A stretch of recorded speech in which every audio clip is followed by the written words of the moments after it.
Hallo liebe Community, heute einmal wieder etwas von meinem Drittkanal.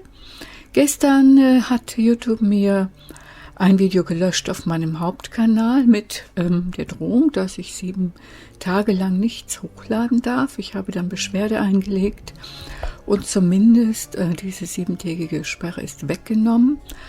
Aber das Video bleibt gelöscht. Es war eins von David Icke, das ich übersetzt hatte, zum Thema Pizzagate. Ja, mit ähnlicher Thematik trete ich jetzt an euch heran. Auch wieder Pädophilie der Eliten, Satanismus.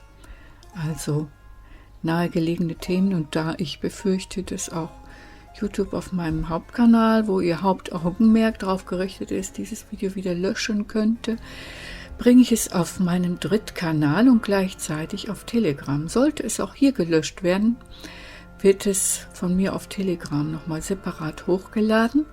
Also es lohnt sich immer auf jeden Fall für euch, auch meinen Telegram-Kanal zu abonnieren, und ihr seid auch herzlich eingeladen, euch dann in die Gesprächsgruppe einzuklinken.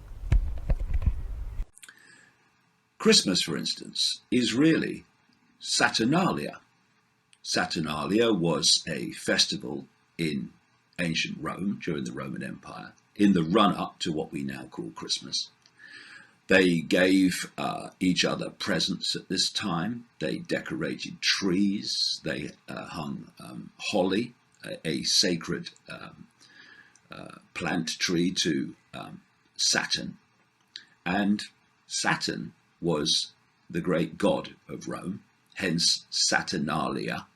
This was a festival to the god Saturn. And like so many other pagan festivals, Christianity, when it came along, which of course came out of Rome, they decided that they could get new recruits easier. Well, this is one reason for it. There are others. If they just took over the pagan festivals and called them a different name. So eventually Saturnalia became our Christmas.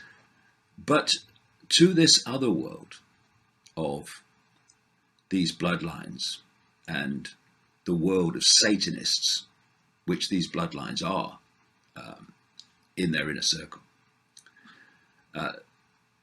Christmas is still Saturnalia.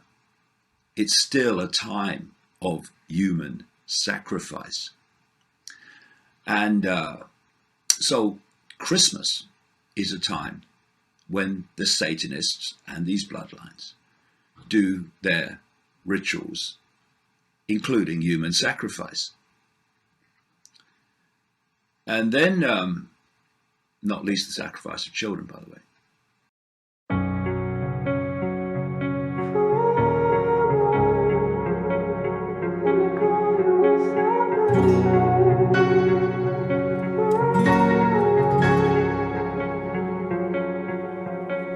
Turn toward me and look so weak.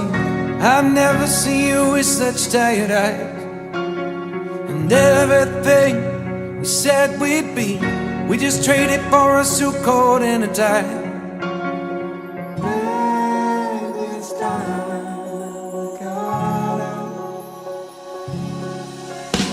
And underneath the rows of trees, I will see you where the ocean meets the sky.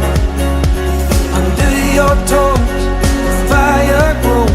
You are ready for a different kind of life. You're shining for the wind is cold. You must return to the wild. You're shining for the wind is cold. You must return to the wild.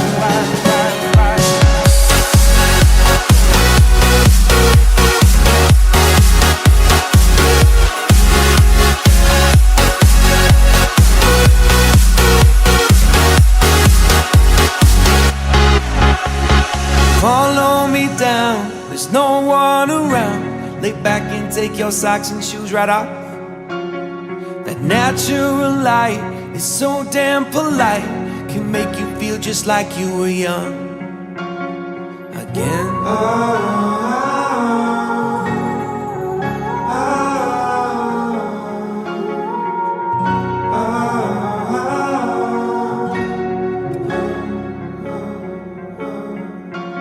Standing underneath the rows of trees, I can see where the ocean meets the sky. Under our clothes, the fire grows. We are ready for this life of running wild. We're running wild. Underneath the rows of trees, I will see where the ocean meets the sky. Under your toes, the fire grows. You are ready for a different kind of life. You're silent, bold, the wind is cold. You must return to the wild. You're silent, bold, the wind is cold. You must return to the wild.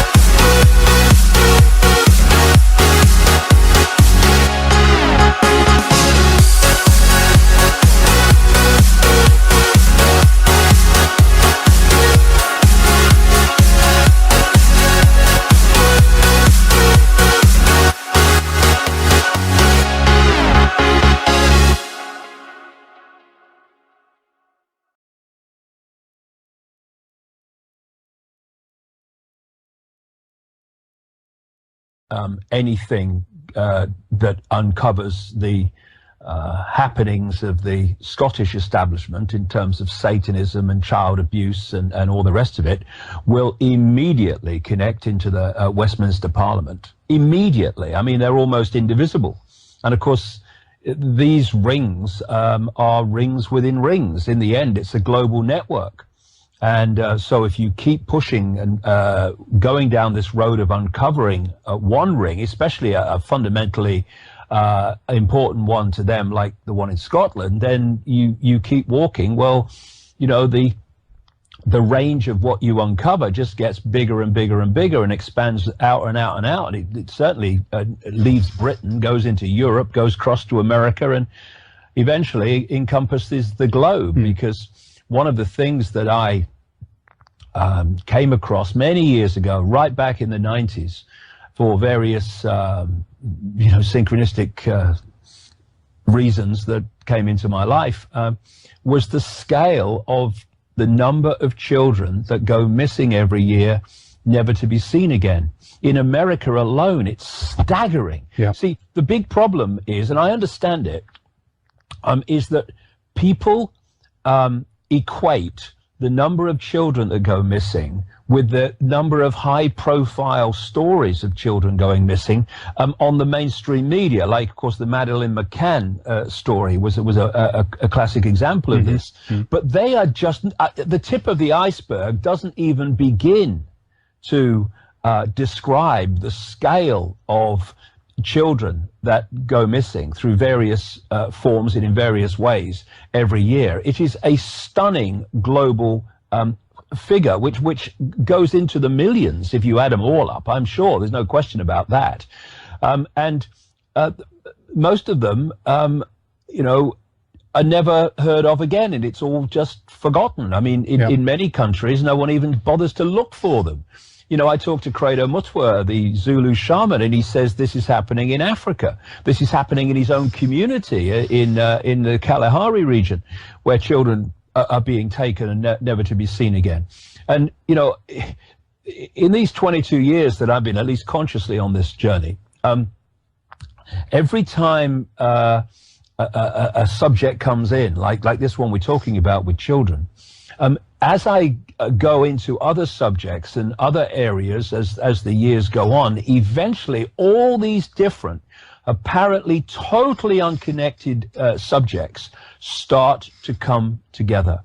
And to understand the scale of child abuse, the scale of missing children, the scale of satanic ritual killing of children, we need to understand the force behind this global conspiracy that operates from the shadows, and why it wants the energy of children, and why throughout known history people have talked about sacrificing young virgins to the gods.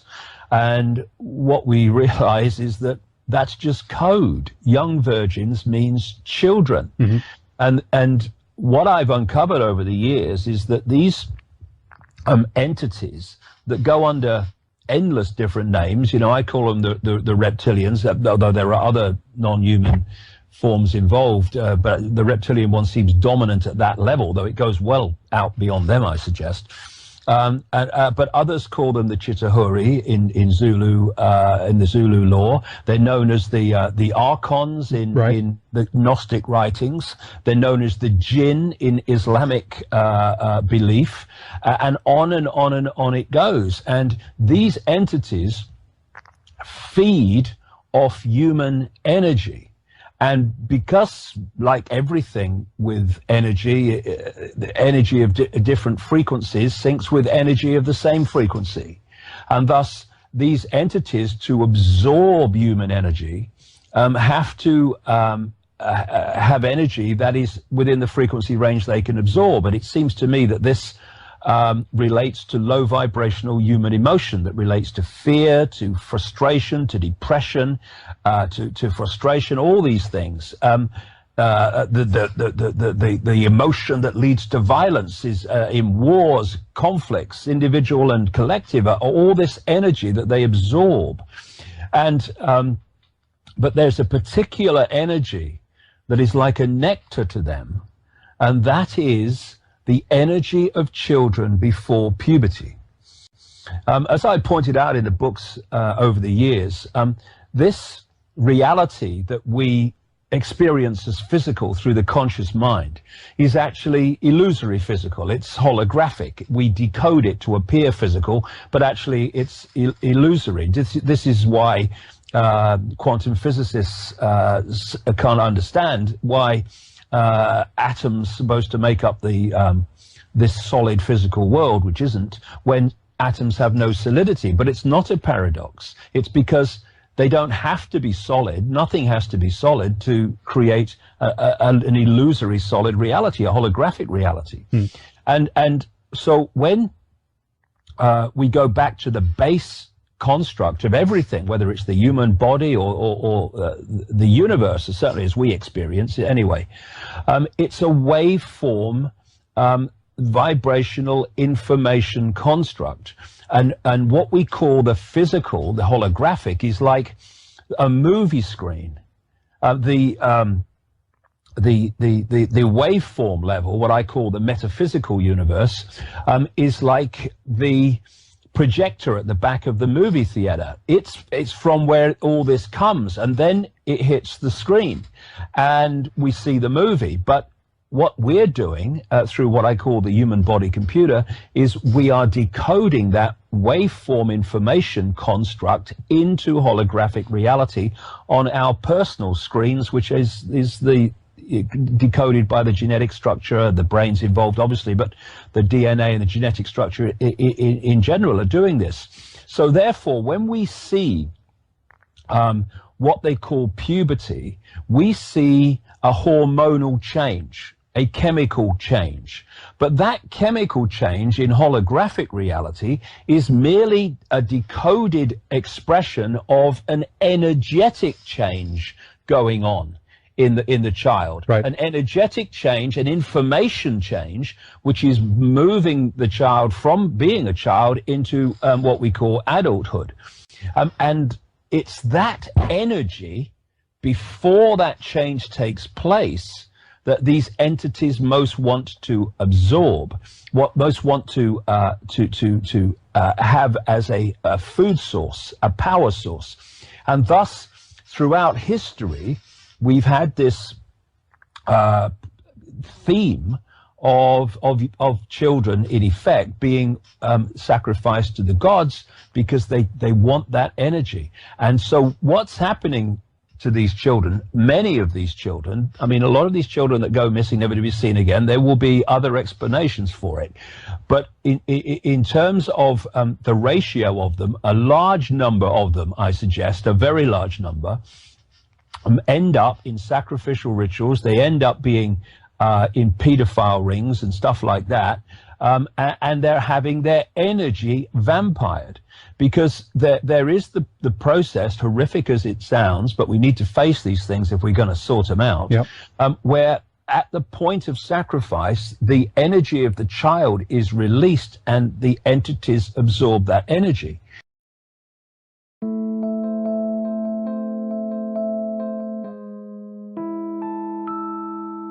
And what we're seeing, you know, talk about entrainment, where you can be pulled into a frequency and that frequency starts to influence you. All over the place now, you're seeing satanic imagery.